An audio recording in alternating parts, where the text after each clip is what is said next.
Cảm ơn Sison đã đồng hành cùng Have a Sip, là thương hiệu gọng kính đương đại đầu tiên tại Việt Nam. Với phương châm thiết kế tối giản, Sison tự hào với các sản phẩm được thiết kế tại Hà Nội.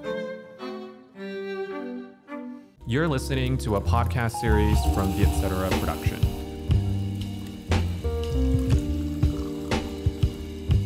Xin chào mừng các bạn đến với Have a Sip. Uống gì không? Đang là cái không gian hoặc là cái thời gian cũng rất là kỳ lạ. Sau khoảng 2 tuần liên tục làm một cái phiên bản giãn cách thì tụi mình trở lại cái vị trí ngồi quen thuộc của mình. Nhưng ngoài kia thì vắng hơn rất là nhiều. Tuy nhiên quay về với Have a Sip thì đây vẫn là một cái chương trình mà tụi mình trò chuyện với những khách mời. Mọi người hay gọi chữ nhiều chữ. Cái chữ đây không có nghĩa là viết ra thật là nhiều những cái chữ cái, mà có cảm giác là qua những cái sản phẩm sáng tạo của họ thì họ có vẻ nghĩ suy nhiều. Hôm nay thì như thường lệ chào đón một khách mời của Have a Sip. Mình sẽ gọi là danh xưng là gì nhỉ? Thôi mình gọi là tên đã. Thịnh Suy. Chào mừng Thịnh Suy đến với Have a Sip. Chào chị Đưa Minh, chào mọi người, em là Thịnh Suy. Em tưởng là mọi người phải rehearsal trước xong rồi nó đã bắt đầu rồi. Bây giờ chị nói lại như thế nào? Bắt đầu. Thế danh xưng nào thì em sẽ là nhà sản xuất nhạc này. Thực ra là bây giờ em làm hết tất cả mọi thứ đúng không? Dạ đúng rồi, em vừa tách ra để làm. Thế trước đấy là như thế nào? Trước đó em làm với cả một đội kiểu giống như kiểu ekip ấy, là đội tên là MD Production. Okay. Là có kiểu quay rồi có đội quay, có đội hình ảnh này nọ. Nhưng mà bây giờ thì em vừa tách đội ra để làm một mình rồi. Dạ. Là nhân chuyện giãn cách hay là do là đến một lúc thì cần giãn cách? Tại vì kiểu hồi trước đây chắc là tầm 2 quý thì em với cả bạn quản lý của em lúc đó là tụi em kiểu làm một cái công ty ấy. Tụi em làm từ cái production tụi em, xong rồi tụi em làm thành một cái công ty. Xong rồi nó cứ xoay đến lúc không chịu được nữa thì em mới rút khỏi công ty luôn, xong rồi ra làm riêng. Dạ, là rút khỏi đội luôn. Ok. Thế bây giờ mình vì là đến thì bao giờ thì mình cũng hỏi là uống gì. Hôm nay thì uống cà phê đen. Thực ra lúc đấy thì Thịnh chỉ nói với Thùy Minh là uống cà phê đen thôi. Nhưng mà không nói nóng hay đá. Thì mình chọn một cốc cà phê nóng. Cốc cà phê nói gì với bạn nào? Chắc dạo này em hơi đen ấy, kiểu. Thế đen là đen về nghĩa gì? Đen về kiểu nhiều thứ, như kiểu đen là vận xui ấy, như kiểu là em vừa bị mất cả fanpage với cả profile Facebook một thời gian kiểu tầm 2-3 ngày gì đó. Xong em những cái ngày đó em liên tục kiểu làm việc với các bạn làm dịch vụ ấy, xong rồi cũng có các anh trong nghề giúp, nhưng mà nói chung là nó rất là khổ. Cũng như là cái thời gian vừa rồi mà em phải kiểu tách ra, xong rồi sẽ có những chuyện phải làm, ví dụ như là rút khỏi công ty thì tiền bạc như nào đó, xong rồi khá là nhiều việc. Nhưng mà em nghĩ Covid này thì cũng nhiều người đen. Nhưng mà đặc biệt em thì dạo này mất Facebook và em thấy đen nhất. Nó dẫn đến một cái việc khá hay này. Đấy là ở cái lứa tuổi của 8X hay cái thời của Thùy Minh chẳng hạn, có thể là vì mình chưa mất Facebook bao giờ nên mình không thể nói thay cái tiếng lòng của những người đã mất Facebook. Nhưng các bạn có thấy là mình sống dựa quá nhiều vào cái gọi là social identity, cái mạng xã hội, cái bản thể ở trên mạng xã hội không? Đến mức mà mình mất nó, mình có cảm giác như là mình lạc lối. Thực ra cái này thì em thấy là cũng khá. Tại vì thời gian bị mất thì kiểu nó mới đầu thì em là mất fanpage trước, thì em vẫn hoạt động được ở cái cá nhân, cái profile. Xong rồi nó mất cả profile thì lúc đó bấm vào Facebook sẽ không có cái new feed ấy. Và em không muốn thừa nhận, nhưng mà thực ra là đúng là nó khó chịu lúc mà em bị mất. Và kiểu sau đó em làm tác vụ gì thì nó cũng bắt buộc là cần phải có một cái account để làm. Sau đó em phải tạo một cái nick khác nhỏ đó để đó. Thì em nghĩ là cái phần phụ thuộc vào của người trẻ thì em nghĩ là cũng có. Nhưng mà phần lớn nỗ lực em làm để lấy lại thì tại vì công việc, tại vì nó cần hơn. Ví dụ như là đời sống thôi, dạo này cũng giãn cách ấy, thì cũng không cần lắm. Em cũng không có nhiều bạn nên là cũng không cần để giao tiếp với bạn bè nhiều. Nhưng mà cái chính đó là kiểu ví dụ như là liên hệ với chị. Đó là em không có những cái cách để liên hệ bằng Facebook. Thì cũng khá là khổ, em cần nó để làm công việc nhiều hơn.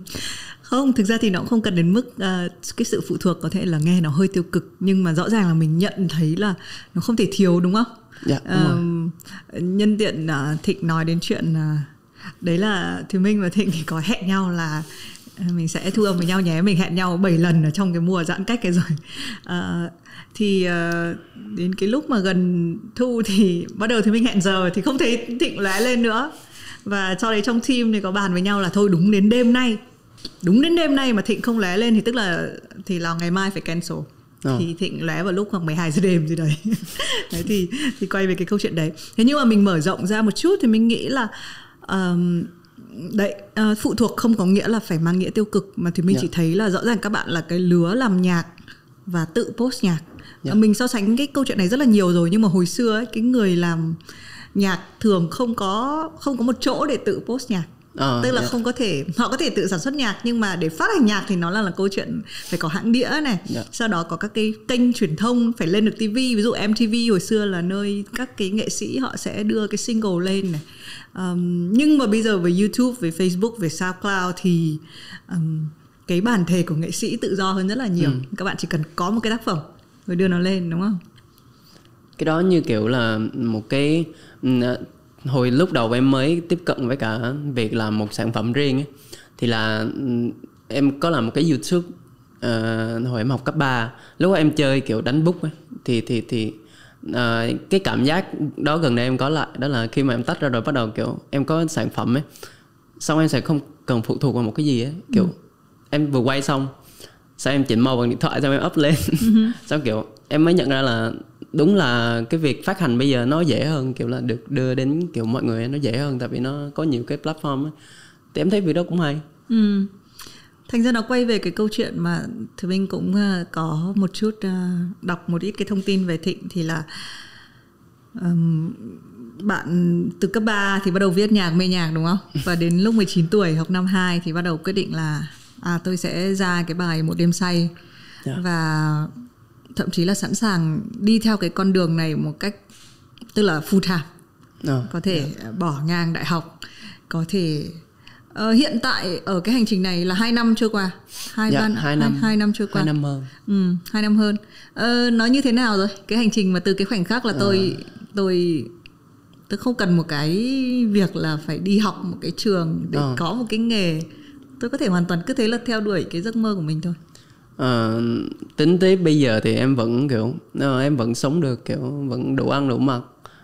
Chứ còn chuyện mà kiểu đã phát triển được nhưng mà cái mà em kiểu hồi đó nghĩ thì em thấy em vẫn đang trên con đường thôi, chứ chưa có một cái gì đó kiểu một cái sản phẩm gì đó lớn như kiểu cái album hay là một cái bước ngoặt gì đó lớn lắm từ lúc đó tới giờ. Em vẫn thấy là em đang kiểu xây dựng từ từ cái hình ảnh của em, kiểu cho em thôi, kiểu em biết là em giỏi cái gì trong cái nhạc này, và cả cho mọi người nữa, để mọi người cũng định hình được kiểu biết em kiểu với hình tượng như nào hay là như nào đó. Thì vẫn đang ở mức đó, chứ chưa thực sự có một cái gì đó lớn lao quá. Em thấy nó vẫn đang bình bình ổn ổn, vẫn sống được. Thế nhưng mà trong hơn 2 năm qua thì mình có rút ra một cái gì đấy không? Cái khoảnh khắc mà thực ra thì mình cũng là một người mà mình cũng bỏ ngang chuyện học và mình đi theo nó một cách là nó không có cái gì drama cả. Đấy là và cũng đúng vào lúc 19 tuổi.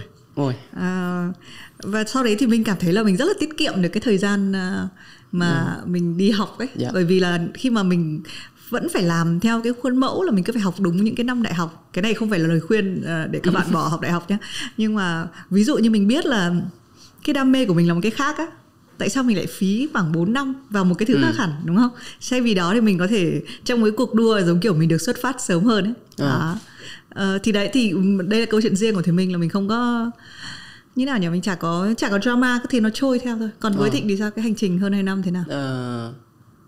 nói riêng về chuyện là nghề nghiệp hay là học đại học thì cũng có nhiều bạn hỏi em, tại vì nhưng mà em cũng kiểu hạn chế trả lời về chuyện đó, tại vì em không chắc là em làm đúng. Nên là kiểu chuyện mà khuyên mọi người nghỉ đại học là chuyện rất kỳ cục.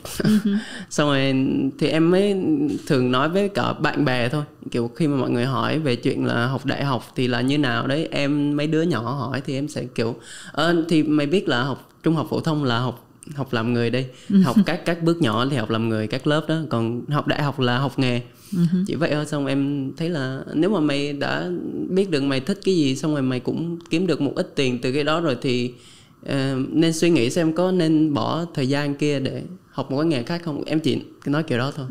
Và cái đó cũng là cái mà em thấy là quan trọng nhất ở chuyện mọi người xác định được kiểu cái mọi người giỏi và gọi là gì, đam mê kiểu đó.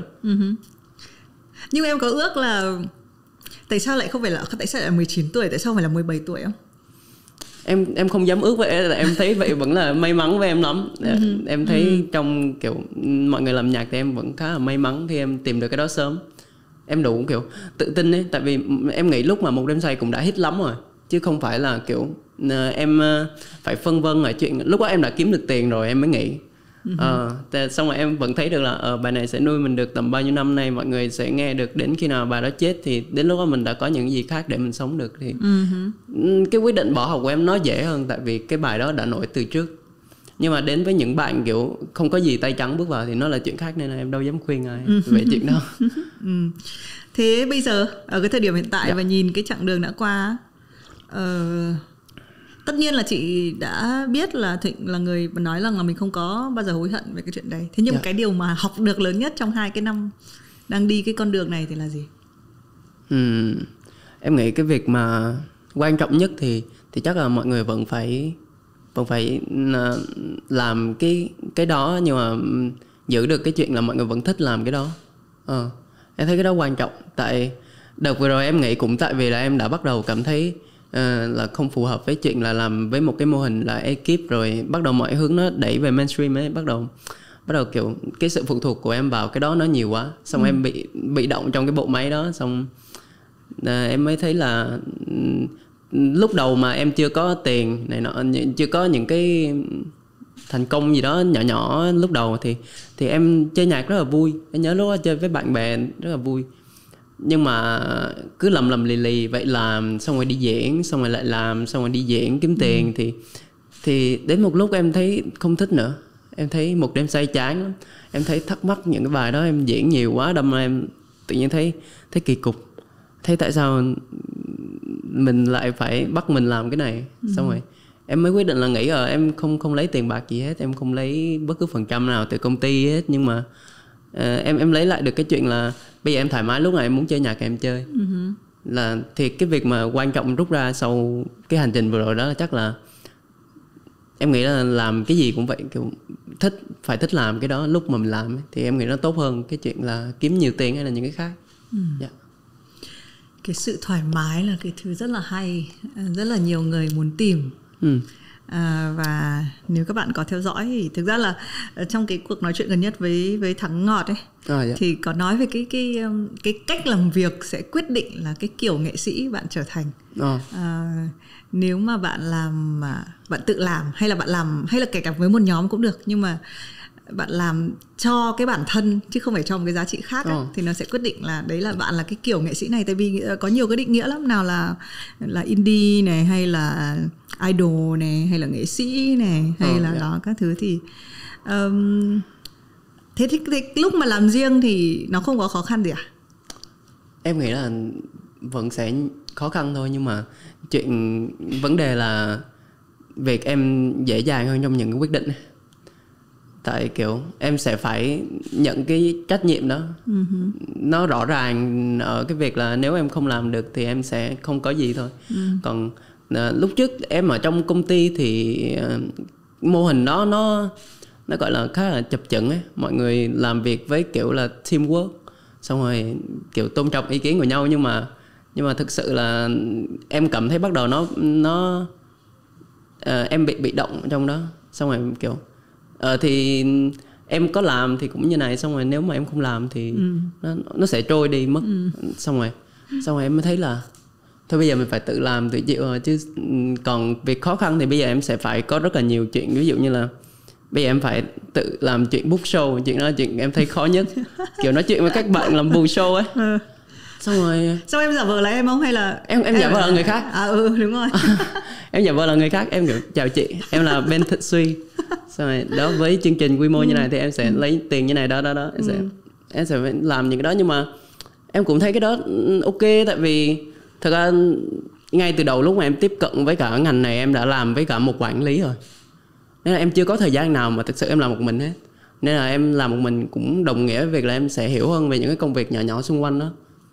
Thì dần dần em sẽ biết là có thể em không làm như này hoài, em sẽ từ từ em sẽ book bạn này để làm bầu show chẳng hạn, nhưng mà em phải làm cái này trước đã, để em hiểu là người như nào sẽ hợp với em. Cũng thú vị. Và thì mình cũng tin là hồi xưa mọi người hay coi nghệ sĩ là chỉ là nghệ sĩ thôi á. Nhưng sau này thì nhất là trong những cái lứa, những cái thế hệ tiếp theo á, thì mình cũng rất là tình cờ, và nó cũng không còn một cái sự chuyên biệt về ngành nữa, mà là hầu hết trong tất cả các ngành á, thì mình tin là mọi người sẽ phải nằm ngang á, tức là học rất là nhiều các kỹ năng để biết đó, để mà có thể nhảy cóc từ bên này sang bên kia. Nhưng mà sau đấy thì mình sẽ chọn là cái kỹ năng hàng dọc nào mình đi vào sâu nhất. Nói về cái tên của Thịnh một tí, Thịnh Suy thế nào? Bây giờ một bên Thịnh một bên Suy. Em thử chia cái mạnh cái yếu của em xem nào. Thực ra mỗi lần mà mọi người hỏi về tên em bắt đầu là em sẽ không biết nói gì. Tại vì từ lúc đầu em đặt cũng không có ý nghĩa gì lắm. Nếu mà cái gì em giỏi á, chắc là em sẽ thấy là em giỏi về chuyện chơi nhạc này. Em thấy em ok. Mặc dù em cũng tay ngang vào, em không có kiến thức gì lắm kiểu chuyên môn ấy. Nhưng mà em thấy là em tự tin được lúc mà kiểu em chơi nhạc, em sẽ tự tin hơn lúc em nói chuyện như này. Kiểu ấy. Đó là cái mà em thấy là em giỏi. Còn cái mà em dở thì là chắc là em khá là kỳ cục lúc mà kiểu gặp người lạ. Em sẽ không nói được. Từ nãy giờ cũng nói chứ. Nhưng mà kiểu đây là chương trình để nói nên là em sẽ kiểu ok. ở một tâm thế khác. Còn kiểu ví dụ mà kiểu em đi chơi xong rồi gặp một nhóm bạn lạ, xong em sẽ kiểu bị yên lặng. Và nhiều khi cũng thấy kỳ về chuyện đó. Em nghĩ là sẽ học hơn về chuyện là giao tiếp này nọ. Thế cái khoảnh khắc khi em đứng trên sân khấu và mình lại nói về việc là một nghệ sĩ thì ví dụ một ca sĩ thì phải học nhiều kỹ năng, đúng không? Không có phải là mỗi chuyện đứng lên và hát. Thậm chí là ca sĩ phải biết nói chuyện, biết giao lưu đó. Thế lúc mà em đứng, cái khoảnh khắc của em khi em đứng trên sân khấu chẳng hạn, lần gần nhất thì mình nhìn thấy Thịnh là chính là trong show của Ngọt. Thịnh hát ngay sau tiết mục mở màn. Đó, thì cái không gian của show live project nó cũng khá là hay ở chỗ là nó rất là minimal, đúng không? Nó không có cái gì cả, nó chỉ có khán giả thôi, và nó rất là clean. Lúc mà đứng ở trên sân khấu thì nó có cái spotlight, và mình cũng có một cái vinh dự là được dẫn mấy lần ở cái sân khấu đấy á. Thì mình sau đấy mọi người chụp cho mình mấy cái ảnh ở dưới, mình chỉ như một cái chấm nhỏ xíu ở trên, và nó có đúng cái đèn nhưng mà cái chấm đấy nó rất là sáng. Đấy thì cái cảm giác của bạn khi đứng ở dưới cái đèn spotlight nhìn xuống, thì bạn có nghĩ là tôi đang dùng thứ tôi giỏi, hay là tôi gặp bối rối hay như nào? Những cái lúc mà em kiểu ở trên sân khấu ấy, thì thường em sẽ kiểu dùng cái bối rối đó để làm thành cái để mọi người mắc cười ấy. Để kiểu mọi người thoải mái hơn với nhau ấy. Em thường nghĩ như vậy. Tại cái cảm giác ở sân khấu đó rất là thích là thứ nhất là em được một cái show không bị chi phối bởi cái gì hết. Trước kia thì em sẽ diễn kiểu để brand này book, xong rồi để trường này book, xong rồi em phải cảm ơn trường này nọ. Em sẽ kiểu nhưng mà nó vẫn sẽ chi phối một cái gì đó. Còn show đó thì em kiểu tình nguyện đến để diễn luôn. Xong rồi em thấy là thứ nhất là mình được diễn ở show mà một nhóm nhạc mình thích, xong rồi em lại đánh đồng tất cả mọi người đều là bạn của em đã quen từ trước rồi, xong rồi em sẽ nói chuyện kiểu lung tung ấy để mọi người cảm thấy cũng thoải mái, và em cũng không chủ đích chuyện đó nữa. Thì em nghĩ là lúc đó em lại đang nói chuyện lung tung cái dở của em, xong rồi để mọi người cảm thấy thoải mái thì nó lại là một cái gì đó hay hơn. Đó là thấy lung tung rồi đó. Nhưng mình cùng dùng cái keyword là sự thoải mái. Dạ. Mình nghĩ là đúng là khi mà thoải mái rồi thì hay dở nó không phải chuyện kiểu quan trọng lắm, đúng không? Dạ. Nó đã gọi là thoải mái rồi thì làm sao gọi là thoải mái dở hay là thoải mái hay nữa. Nhưng mà có một cái Thịnh chưa nói kỹ cái phần Thịnh của Thịnh là mọi người hay nói về lời của Thịnh viết, đúng không? Dạ. Thì mình cũng đọc luôn cái câu trả lời của Thịnh rằng là tôi luôn thích những cái chi tiết ẩn bởi vì tôi mê phim. Đúng không? Là mình Thịnh còn nói là Thịnh không muốn viết cái gì nó quá là rõ ràng rồi. Thế thì mình tò mò cái quá trình mà khi viết một cái lời nhạc, cái gì đến với bạn trước, nhạc hay là lời? Nó thường là đến cùng lúc. Nó sẽ có những kiểu viết nhạc kiểu mình sẽ viết lời trước, sau đó mình viết melody lên cái lời đó, hoặc là mình viết melody trước xong mình bỏ lời vào, hoặc là một kiểu nữa là kiểu em thường viết đó là em sẽ chơi trên một cái nền, sau đó em sẽ hát cái melody cùng với cái lời ra cùng lúc luôn. Thì đó là kiểu em viết. Và thực ra cái phỏng vấn mà kiểu em thích phim sau đó em viết chi tiết ẩn là hồi xưa rồi. Và kiểu kiểu bây giờ em cảm thấy cái đó khá là mắc cười, tại kiểu hơi nguy hiểm ấy, nghe hơi nguy hiểm ấy. Fan của điện ảnh này nó nghe hơi sợ.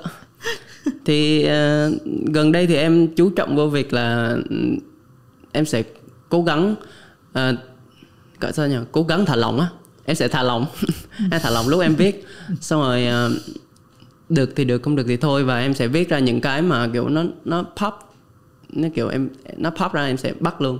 Chứ em không kiểu phân tích cái đó là này sẽ được cái này rồi không hay cái này dở kia, thì em sẽ pop hết những cái gì mà vừa hiện ra thì em sẽ thấy cái đó là nó gọi là ngây thơ nhất. Em sẽ thường thích dùng những cái đó hơn trong chuyện chọn lời của em. Nhưng mà thường thì em sẽ em là người có giỏi viết hay là em giỏi đọc? Em hỏi cái gì những cái câu chữ, tại vì thì mình luôn tin là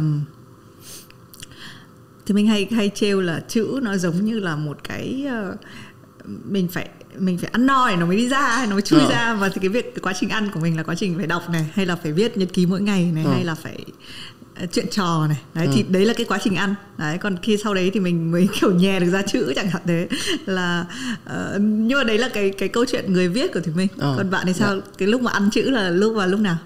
Chắc là đa phần là lúc em nói chuyện với cả bạn bè. Tại vì nói về đọc thì em cũng có đọc, nhưng mà không phải là một người kiểu siêng đọc lắm. Nên là kiểu em sẽ học những cái đó từ chuyện là em nghe thường trong những cuộc trò chuyện. Em sẽ kiểu thích nghe mọi người nói, xong kiểu người này sẽ có cách nói như này, xong rồi đặc biệt người này nói thì nó sẽ lại vui, nhưng mà người kia vẫn nói câu đó luôn nhưng mà sẽ không vui. Xong rồi em sẽ kiểu em sẽ nghe xong đúc kết từ những cái đó nhiều hơn. Với cả lời lẽ thì em sẽ học kiểu rất là tạp, kiểu em nghe tiếng Anh xong rồi người ta sẽ dùng những cái cách viết nó kỳ cục ở tiếng Anh, sao em thấy cái đó hay, sao em đem về tiếng Việt em viết kiểu em nghĩ đôi khi là những cái việc đó em không có ý thức được ấy, nên bây giờ em sẽ không nói được ra cái chính xác mà em học là từ đâu. Như thì mình có thể hơi tưởng tượng. Dạ. Mình tưởng tượng là Thịnh hơi giống một người. Cái này cũng sau khi mình phỏng vấn rất là nhiều người, mình thấy nó là một kiểu khả năng á. Tức là cái khả năng mà lùi ra. Mình giống như mình, ví dụ mình nhìn một chiếc máy ảnh á, cái khả năng zoom in zoom out một cái cảnh vật. Sẽ có những người mà cái frame của họ nó fix sẵn, là hai người nói chuyện thì sẽ thấy người này kia. Còn có những người có khả năng là mình lùi ra một chút, mình thấy nhìn nó bắt đầu cả cây cối xung quanh. Xong mình zoom vào mình sẽ nhìn thấy cái miệng ai đấy nói đấy. Tức là cái khả năng zoom in zoom out. Thì không, cái này là do thì mình học một người thầy cũng rất nổi tiếng của mình là anh đạo diễn Trần Anh Hùng ấy. Thì và đặc biệt là chị Yên Khê, người dạy về production design của các cái phim của anh Hùng ấy. Thì bình thường mình sẽ đọc một cái kịch bản, ví dụ mình chỉ đọc một kịch bản là một người đàn ông chết trên một vũng máu ở trong một bãi đỗ xe, đúng không? Thế nhưng mà cái câu chuyện của mình, câu chuyện zoom, cái kỹ thuật zoom in zoom out nó là sao? Nó là cái việc là mình phải zoom ra là zoom ra đấy là thành phố nào, đúng không? Thì nếu mà là một cái thành phố ở Mỹ, ví dụ Portland, trong một cái mùa thu, thì cái bãi đỗ xe nó sẽ có những cái lá mùa thu nó rơi xuống, hoặc là nó in bóng xuống, đúng không?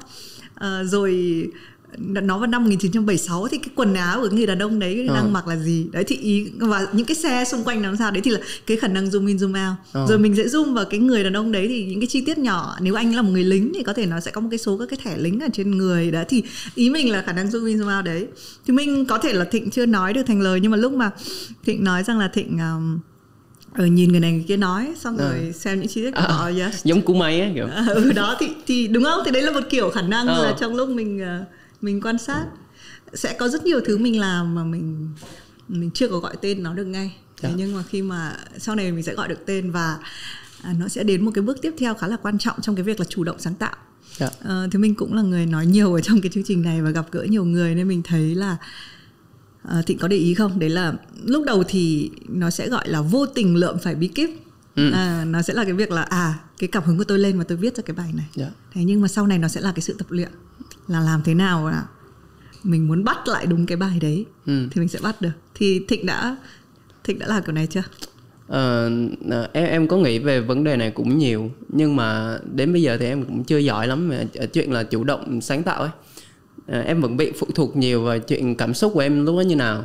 Mặc dù em biết là để mà làm chuyên nghiệp thì phải làm được chuyện kia, nhưng mà em sẽ tập luyện từ từ thôi. Nghĩa là em sẽ thử không gian này, không gian khác. Rồi ví dụ như gần đây em có thử tập produce ở trên máy tính này, kiểu để tự làm beat này nọ để chơi ấy. Thì em thấy em cũng có cố gắng tập, nhưng mà đến bây giờ thì để gọi là em chủ động được chuyện đó thì chưa lắm. Không, như có ý thức tập là được rồi. Chúng mình phải mất 30 năm không tập tí nào. Thế nói đến không gian sáng tạo thì mình thấy hôm đấy phải nhắn ngay cho Thịnh. Thực ra Thịnh đây mới là lần thứ 2 thì mình nhìn em ngoài đời. Nhưng mà mình có nhìn thấy cái hình ảnh siêu cute ngồi ở một cái ngã tư chơi nhạc. Bài của Kiên. Nhưng mà những cái việc mà ngồi ở một chỗ nào đấy chơi nhạc xong quay nó lại á, là Thịnh chủ động chứ? Cái đó là một trong những cái sản phẩm của series tụi em làm lúc ở trong đội. Thì là một cái series là đi ra ngoài đường hát thôi.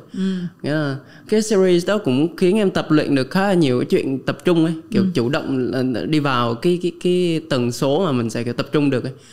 Thì nó có những cái location rất là kỳ cục, như kiểu có một bài là em ngồi trên một cái thúng ở ngoài biển, xong rồi sóng thì cứ đánh, xong rồi trong tai nghe em thì nghe tiếng đàn với cả em hát. Thì lúc em nghe quay một bài của em luôn, xong rồi những cái take đầu tiên thì nó kiểu có take là em đã hát được full rồi, nhưng mà em cảm giác là nó không được kiểu smooth lắm, tại vì em không thực sự into cái bài đó.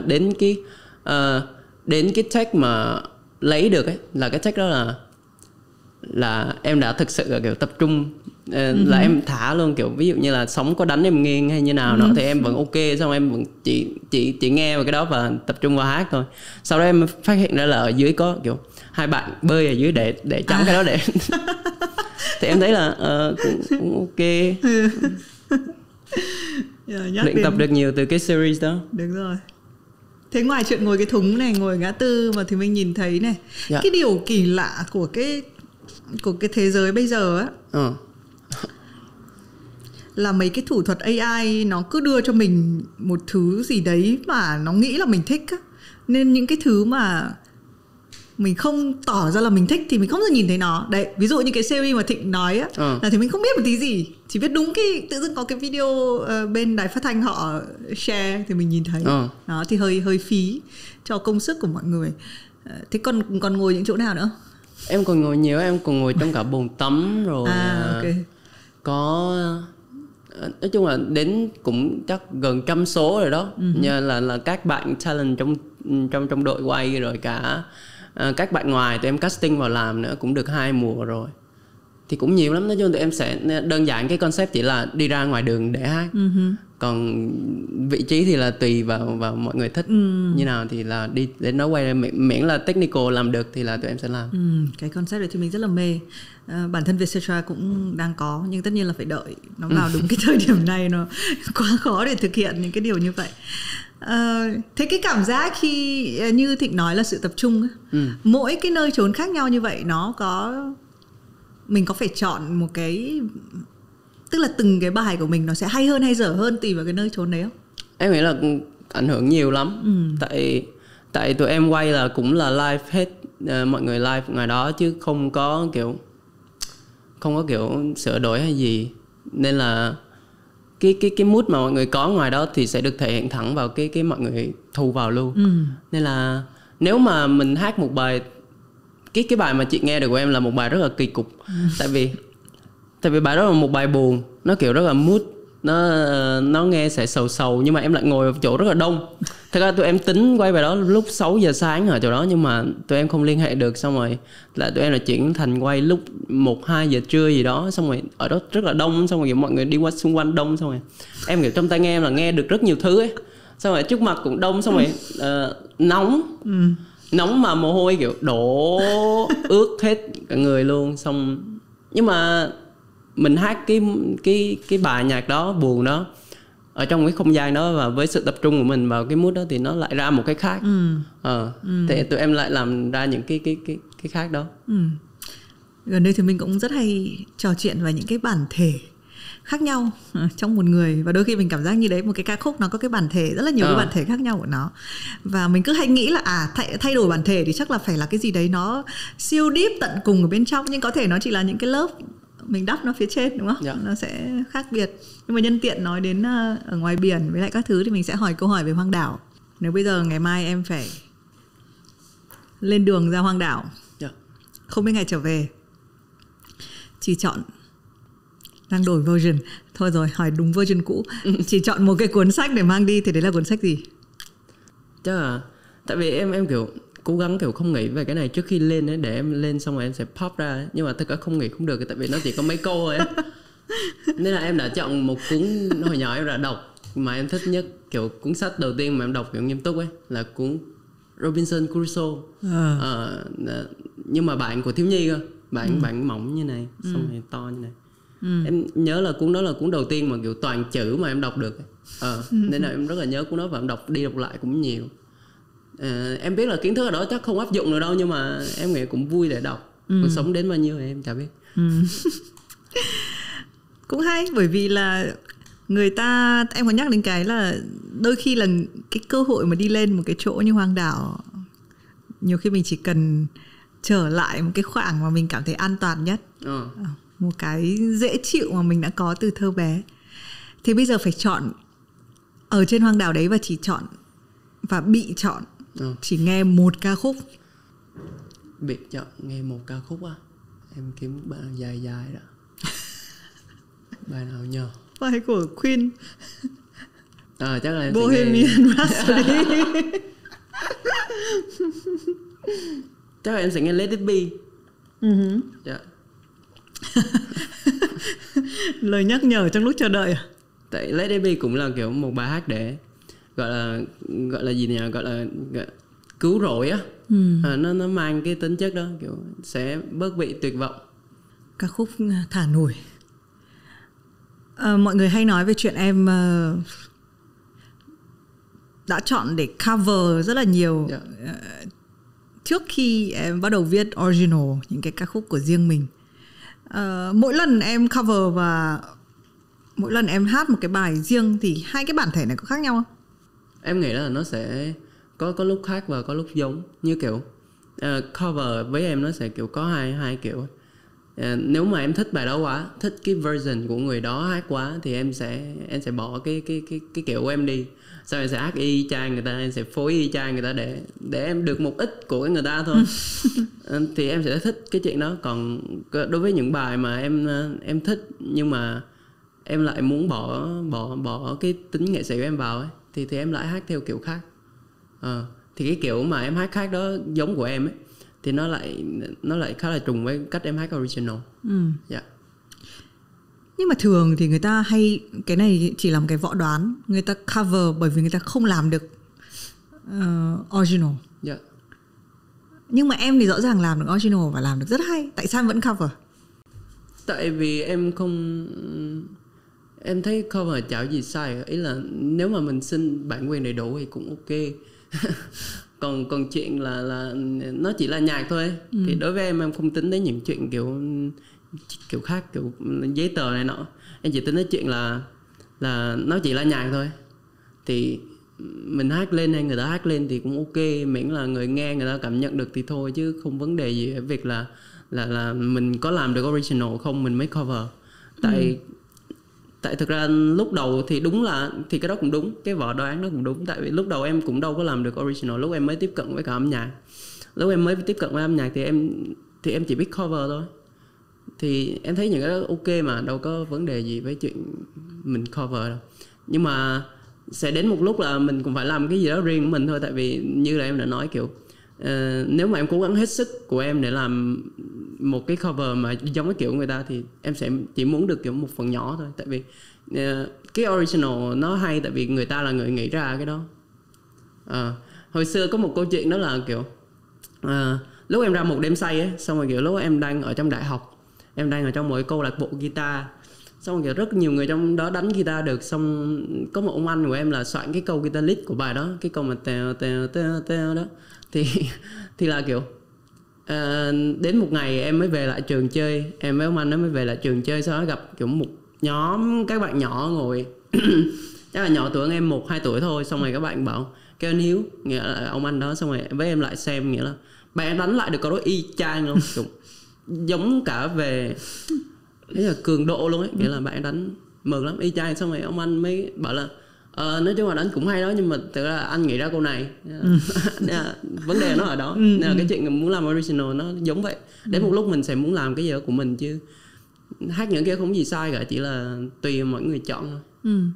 Thì tất nhiên là không sai, chỉ có điều là tại sao em lại bắt đầu, tức là bởi vì em đã không biết là mình sẽ viết được original hay, bởi vì em muốn tập thêm, hay là bởi vì cái điều gì? Chắc là bởi vì em không chắc là em viết được nhiều nữa.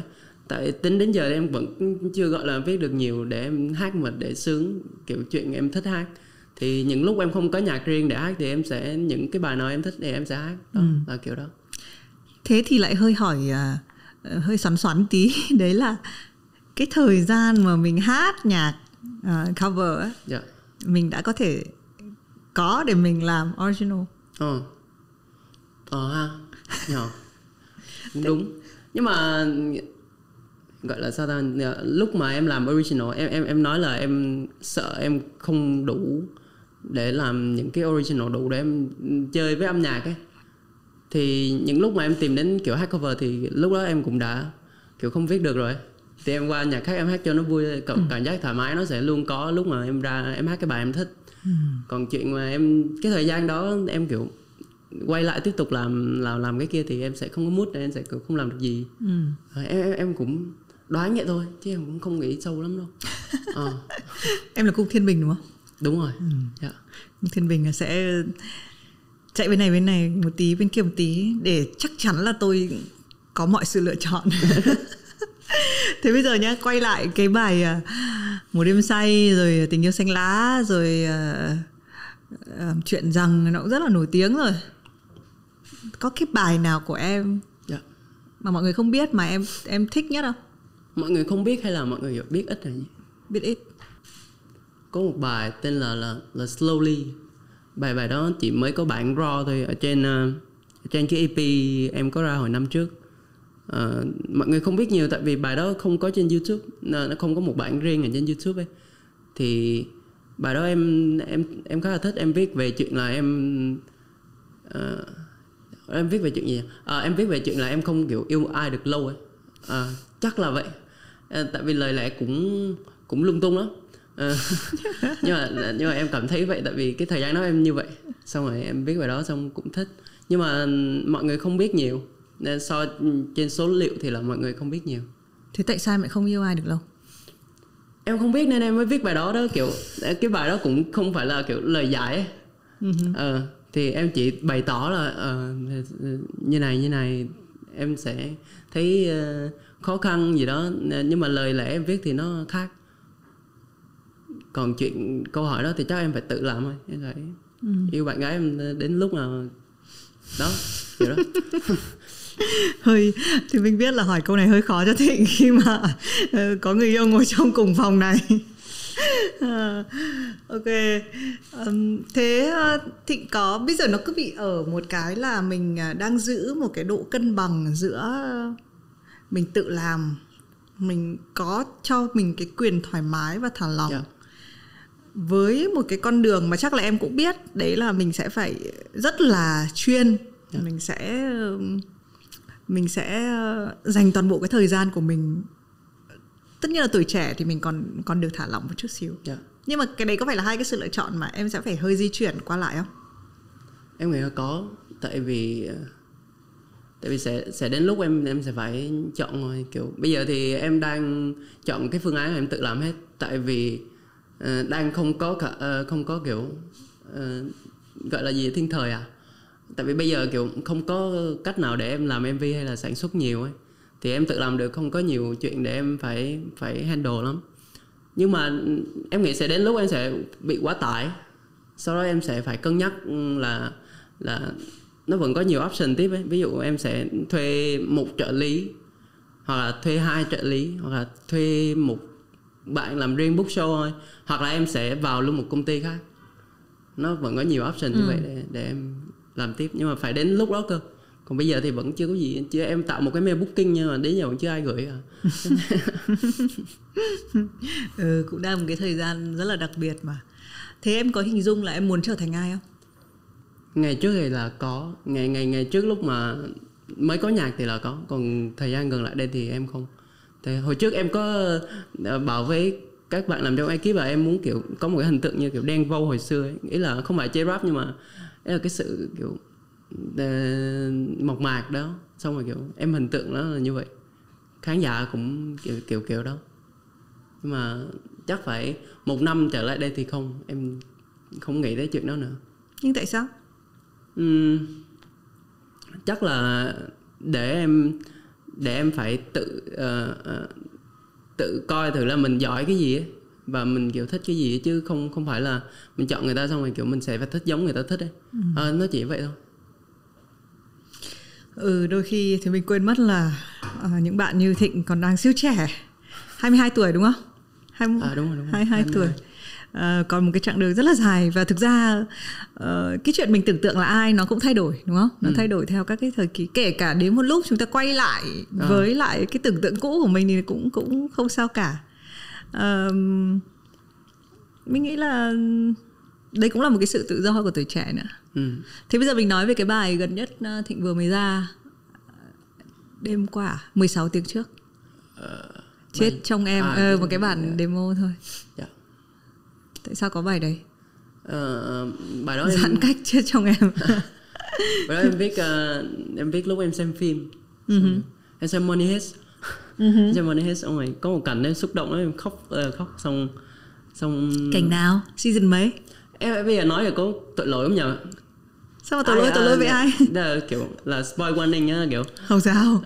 Là cái đoạn mà giáo sư ấy, giáo sư tưởng là vợ bị bắn chết ở trong cái nhà.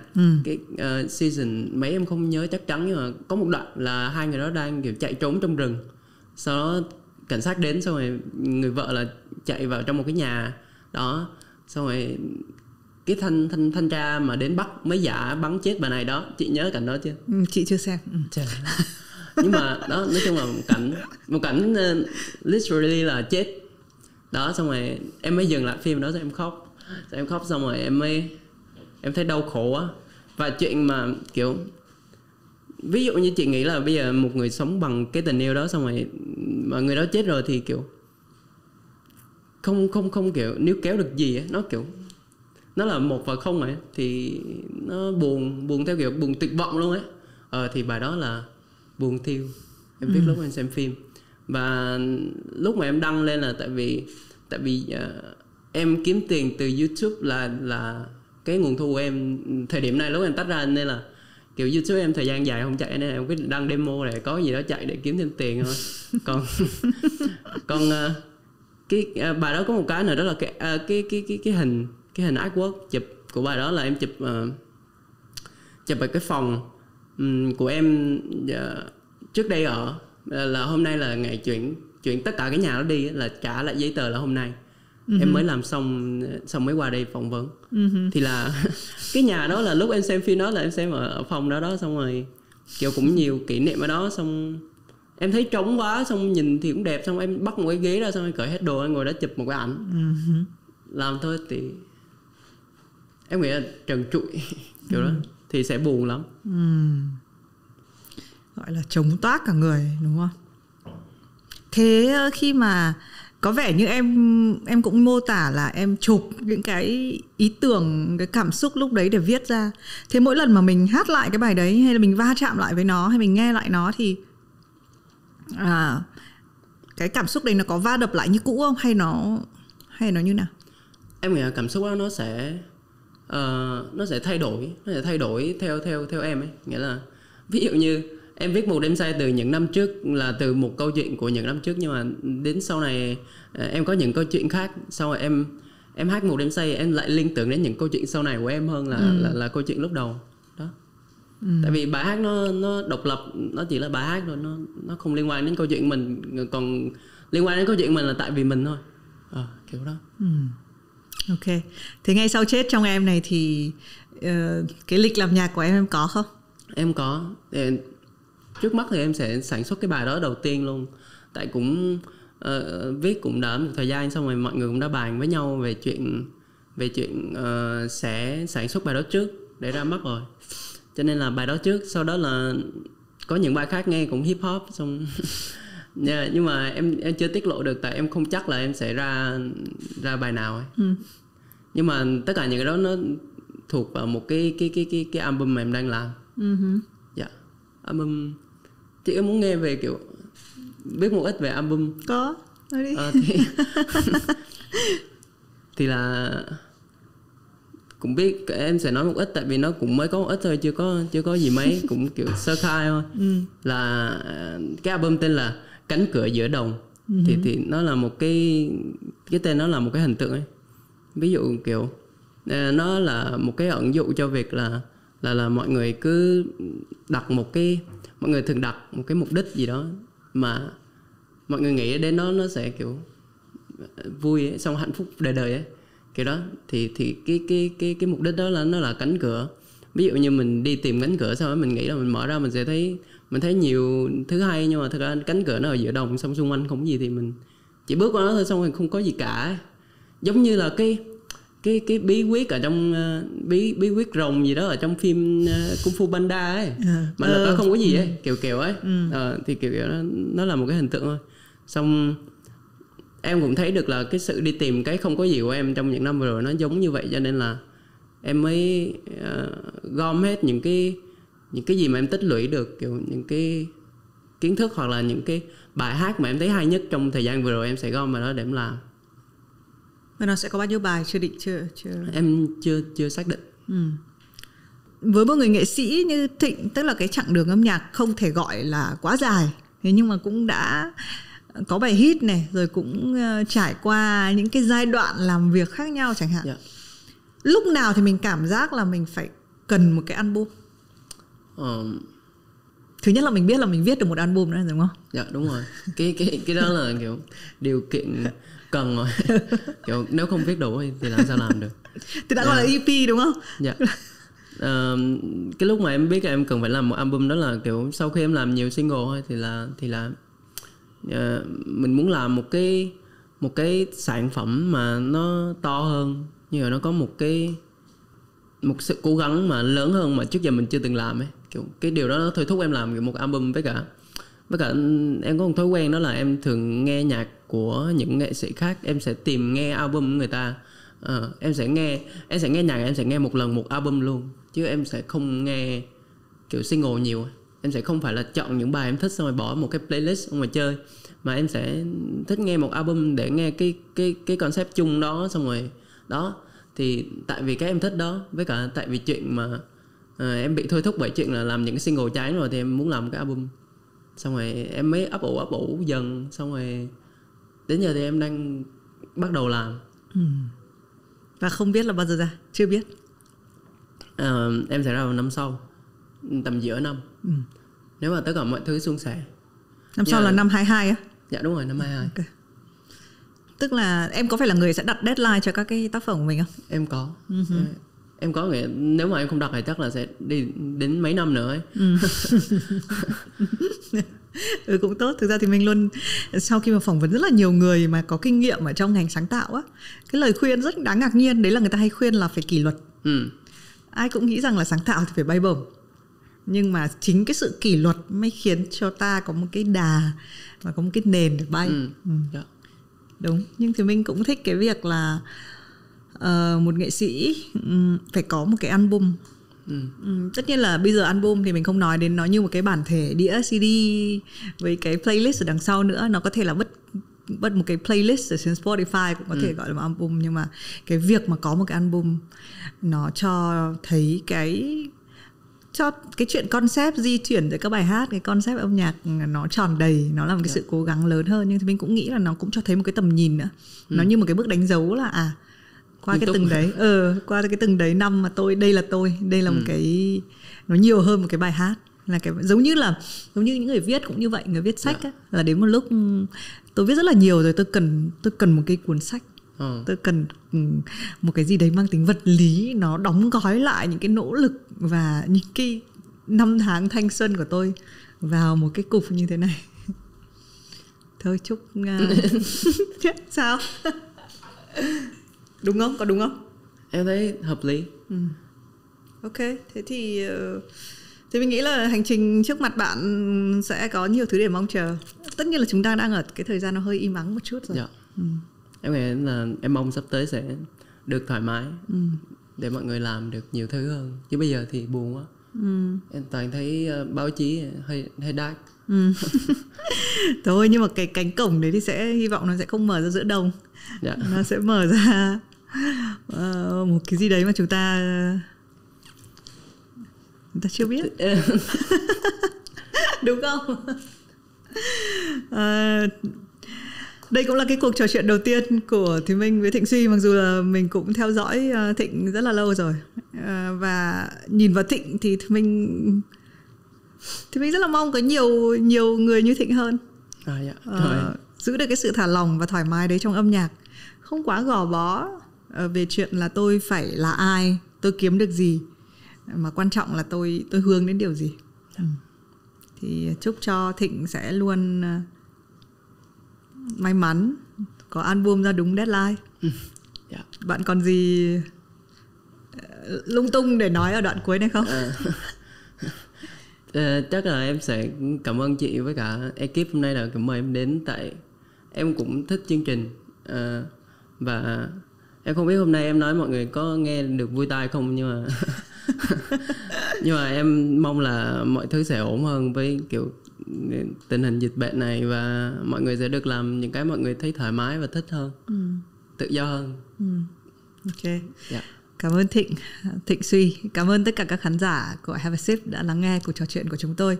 Thì mình rất là cảm ơn cái thời gian qua mọi người luôn ủng hộ, đồng hành cùng với Have a Sip, dù là phiên bản giãn cách hay là phiên bản mà chúng tôi có thể nhìn mặt và trò chuyện với nhau.